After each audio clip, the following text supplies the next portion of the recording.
is called the digital economy and the innovation opportunity, paving the way forward for emerging economies. Excuse me, would you please sit down? Yes. And I once had to introduce a speaker and say he had no need to be introduced, and he was most offended that I didn't give a lengthy account of all his attributes, glories, and so on. But I think we will offend Professor Xiaoli by not telling you about his glorious past. Instead, we simply invite you to speak. Great. Alan, for this non-introduction, which will allow me to go straight to the topic that I was asked to talk about, which is the digital economy. I know we're all tired and ready to go for dinner, so I'm going to try to make it as fast as I can. And I want to say basically two things. One of them is a little bit about the possibilities which are offered by the digital economy, in particular some of the challenges for the developing countries. Second, the challenges which are created by the digital economy for competition law enforcement and competition authorities. Now, what do I mean by digital economy? I'm going to draw from an UNCTAD publication on this, which I thought was quite good in describing what it is that we're talking about. Advanced manufacturing, robotics, and factory automation. This was the origin. New sources of data. We've already heard about it today. Cloud computing that goes with it. Big data analytics. Artificial intelligence, which I will say a word about. And in the most recent developments, there are three things maybe which are note. One of them is that the sources of data come from now many different instruments, smartphones, tablets, etc. Second, business models tend to be changed because of the use of the digital economy. And I will talk about two-sided markets in a minute. And third, the fact that the performance of the ICT hardware and the software is such that now there are very advanced machine learning programs which exist, and I will also say a word on this. Before I get to, because each one of those issues is a problem for competition law. Before I get to the problem for competition law, I mean, it's quite clear that the digital economy first can make businesses more efficient, more innovative, more nimble, and more agile. Within this general statement, I think that it's also fair to say that the digital economy can increase the business opportunities, particularly of small and medium-sized firms. And this is something which is, of course, of interest in developing countries. Why? Because they allow small and medium-sized firms to gather information. They allow them to access global markets in a much cheaper way than in the real economy. They can help small and medium-sized firms fight the disadvantage of small scale. And if you think in particular about Amazon, for example, which did access to a lot of small suppliers which wouldn't be able to distribute their goods were it not for the platform that they use. Also, it brings trust in transactions between people who don't necessarily face each other, and this is a really important element. Trust not only because there are third parties for the payment, but also because we have seen the development of questionnaires and the building of the reputation of the sites, which make for more secure transactions. Finally, certainly the digital economy can help small and medium-sized firms be more innovative by having an access and being exposed to many more products and services. Now, there was a report which was produced by Deloitte a few months ago on digital economy, access to the digital economy and small and medium-sized firms. And there were some rather stunning results from this study. The fact that the revenue growth was very high for small and medium-sized firms that had access to the digital economy, up to 20%, 27% on a year-to-year basis. That small and medium-sized firms that were linked to the digital economy were 55% more likely to access international markets than similar small and medium-sized firms that did not have access to or didn't use the digital economy. That they were up to 6 times more likely to have satisfied employees because the firm was more creative, because people worked together more easily in the context of the digital economy. They were 84% more likely to increase their employment compared to similar firms that did not have access to the digital economy, and up to 4.5 times more likely to offer new products or implement new processes than firms that didn't have access to the digital economy. There were some other results, but I think that this encapsulates the fact that there's a dynamism which is which may be a result from access to the digital economy, which is really very significant for small and medium-sized firms. Besides that, the digital economy, of course, expands the opportunities and the services for consumers. This is because it's the 3 words: commodity, mobility, and connectivity, which are closely related, and the online shopping offers many more opportunities than what would be true in the real life. Finally, access to the digital economy brings a lot of services in the provision of public services, of government services. There is I would say 2 things which are of note there. One of them is that it can increase considerably the delivery of public services by simplifying administrative tasks, allowing people to get more efficiently some of those services, and it also increases the transparency of relationships with government and therefore decrease the tendency towards corruption that we have by having more transparent and automated system. Now, there's some specificities of the digital economy when it comes to developing countries that should be kept in mind. First of all, there is, in many countries, a lower level of internet access or connectivity, which may be a problem, which is one of the reasons why government should have an eye on this.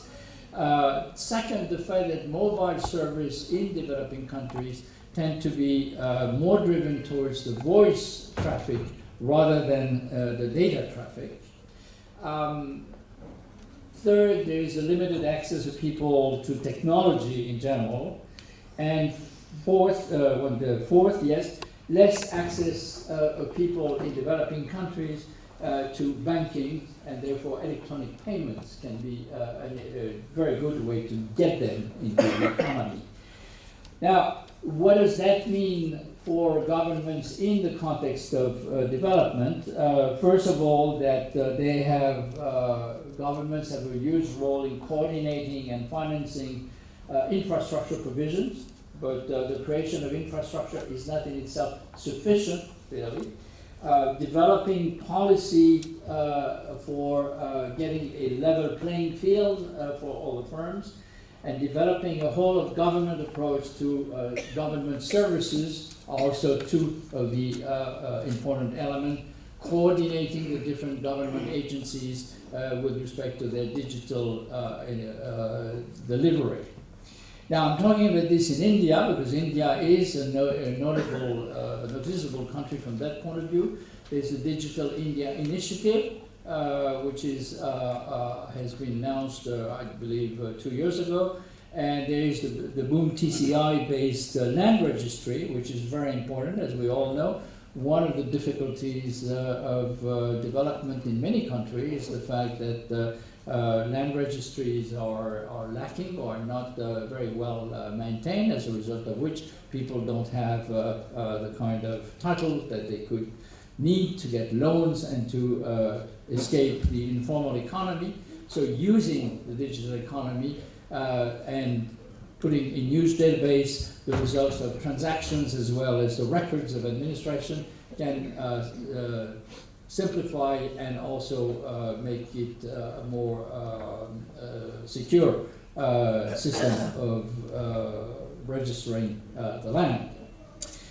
Japan has undertaken very interesting programs. So what we see is that countries, some of them developed, some of them developing, are putting a lot of emphasis on trying to use the digital economy to the best possible way. And as I said, it has benefits both for firms, particularly small and medium-sized firms, consumers, and government as well.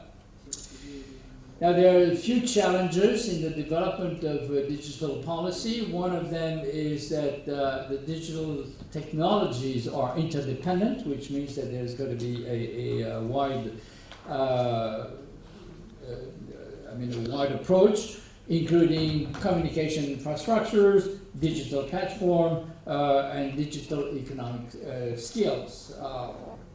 Necessity for government to provide leadership in the development of technological capacity and the use and the implementation of the digital strategies. And finally, to try to process and facilitate the innovation and the learning. So there are different levels of engagement of governments, and as I said, the three levels tend to be interdependent, which means that any plan or any program to try to develop the digitalization of the country should include those three levels. There's a fourth level, of course, which is the regulation of the digital economy. And the regulation has several aspects. I'm mostly going to focus, I'm not going to focus on big data, but even though that this is an issue which is coming up in many countries, how do you manage privacy? How do you organize the exchange of information between the users of the digital economy and the supplier there. But I'm going to talk about some of the challenges for competition authorities, because a lot of the things that I mentioned before as characterizing the digital economy creates incredible challenge for competition authority and for competition law enforcement. So the first challenge is the fact that we have seen the increase in the frequency and intensity of disruptive innovations that come to the digital world. Think about any number of thought that can come. And that as economists or as competition authorities, we have extremely poor tools to predict where, to even consider disruptive innovations. If you think about the number of cases which have been treated recently, in the EU Microsoft case, for example, it is perfectly noticeable that there is no word about the fact that maybe Google is going to take over a number of the benefits of the Microsoft system at a time when Google was already represented a capitalization of $40 billion, so it was not insignificant. But Google wasn't seen as a competitor to Microsoft, or internet-based solution were not seen. It was not anticipated. A few years later, we had Facebook, Instagram, for example, the merger when I was at the OFT, where Instagram was seen as an app that allowed you to put photographs on the internet, and nobody thought of Instagram as a social network. Well, in very few years, it has become one of the dominant social networks, And therefore, a lot of the analysis, which was just, oh, should we add this application that allows people to upload photographs? Well, are there other applications that it's going to compete with? Is there a risk of exclusion of other applications? Became completely redundant and obsolete. A little bit like in the Microsoft case. I don't know if anybody remember who the plaintiffs were, but the plaintiffs were certainly not the ones who have changed the landscape since then. Now, it's interesting because if we go back in the history of competition law at the EU level, I would say that the EU Commission always had a difficulty with disruptive innovation. The very first one that it came across was the ATT-NCR merger in 1999. So this was very early on in the merger control history. And it was a cash register company which was buying a telecom or merging with a telecom company, and together they were going to invent the computer, in fact. They were going to integrate the two technology and have payment machines that would be intelligent, that would be, which by now is completely common, but at the time was revolutionary. And when the Commission looked at this, they said, oh yeah, if they succeed, they're going to displace all the existing cash registers, so they're going to have a dominant position, so I should prohibit the merger. And somehow, so this was a case where you have a disruptive technology which was going to displace the product, and the only reaction of the competition authority of the EU was to say, well, it's going to create a dominant position, so that's a no-no. Now, it was a bit, it realized that there was a bit of a difficulty, so it wrote a decision which I suggest that you read because it's really interesting and funny. It says, oh, but they are going to fail. Okay, so they will never be able to integrate the two technologies, so there will not be a dominant position, so it's all right to accept the... but what it revealed was the difficulty of how do you deal with this. Not only you don't know when it's going to happen, but you have a difficulty dealing with it. More recently, in the Synergy merger, for example, there was a big difference of appreciation between the FTC and the courts on whether, in fact, the disruptive technology, which was a new way to sterilize medical products, was going to come on the market. So, just to make the point short, historically, we've always had a difficulty of understanding innovation. It was hard enough when they were sustaining innovation, normal innovation, but when they come to disruptive innovation, we don't know what to do with them, we don't know how to anticipate them, and therefore we don't know how to put them into the competition analysis. Now, on top of this, of course, disruptive innovations means that market share are fairly unstable because all of a sudden you've got someone coming from a completely different sector. So we have a difficulty of assessing entry because if you think about, Booking.com, for example, Booking.com, or if you think about Uber, Uber did not enter the taxi business. Uber was outside of the taxi business and basically competed with the taxi business. Now, we used to think of all the competitors being on the same market. Now we have competitors who are not on the same market. So the definition of what's a market becomes complicated, and the definition of what's entry becomes very complicated. So we do have those real serious issues, and some of the decisions that are taken, as I said, by taking the OFT, Facebook, Instagram example, or the Microsoft, or I would say the Google decisions are probably mistaken because we don't control this. The second dimension I want to talk about is the extension of multi-sided markets, two-sided markets and others. There we have very serious problem when we use our traditional instruments of competition law. For example, how do you apply the snip test to the small significant increase and non-transitory increase in price to try to assess what is the definition of the market. How do you apply this when there are several faces to a market? Is it a simultaneous increase of all the prices? Is it one which is a combination of the two prices, or do you apply it on one face? A lot of decisions start with a wonderful paragraph that says, we recognize that this activity is a two-sided market. And then the next paragraph says, okay, let's look at the first side, then there's competition analysis, and then look at the second side.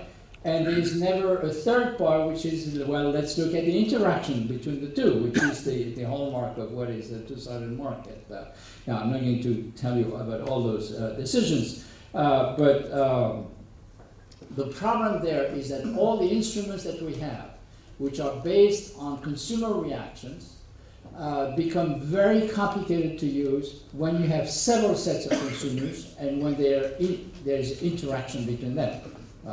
An increase in price on one phase may decrease the demand on this phase, which may decrease the demand on the other phase, but which may make more valuable because it will increase the price on the other phase, the first. So we have a lot of interaction going on, and very little in terms of data allowing us to do this, because we have data on demand on each side, possibly, but we do not have much on the interaction between the two sides. And if we don't have anything on the interaction, it means that the Lerner index, the SNP test, the critical loss formula, the upward pricing pressures will all be wrong. They will not give us a good definition of either what the market is or what the market power of the firms are. We have taken the initiative at the OECD for all the traditional instruments that we use to put out to call in about 10 economists and ask them, okay, how do we deal with this issue? How can we retool ourselves? So it's not a question of abandoning the tool, but what do we have to do to make the tool relevant and useful in those cases? And we just published a little booklet, which you will find on the OECD site, to try to speed up the process and to avoid another 15 years of decisions that don't make sense, or competition authorities which do not know how to deal with this. Next, we have the sharing economy, which is new thing. Okay, seems to be very good for efficiency. All those things that we don't use, all of a sudden find a use, are exchanged. There we have a major legal problem. We don't know what a firm is anymore. It used to be that a firm was a pyramidal organization. There was, state shareholders were at the top, and then there were senior staff, and then the rest of the staff, and it was producing something. Now, in a sharing economy, it doesn't work this way at all. We had a really interesting two sets of cases which happened to be decided the same week. One of them was in Spain, no, not the same week, the same month, sorry. One of them was in Spain, had to do with BlaBlaCar. Now, for those of you who don't know what BlaBlaCar is, it's a ride-sharing, whatever it is. It's a ride-sharing platform. You want to go from Paris to Lyon. You don't have a car. You go to a platform, say you want to go on such and such a day from Paris to Lyon, and if somebody has a car, they will offer you a ride, and the two of you will negotiate, not the platform, the two of you will negotiate the price. The platform will only say something very general, but nothing, there is no tariff which is set centrally. Okay. That same month, Uber was being examined by the Paris Appeals Court on whether it was or it was not a transportation company. Now, Uber is the same. So we had the commercial court in Madrid looking at whether BlaBlaCar was a company, a transportation company, or it was an internet platform. And we had the court in Paris looking at whether Uber was a transportation company, in this case a taxi service, or whether it was a platform.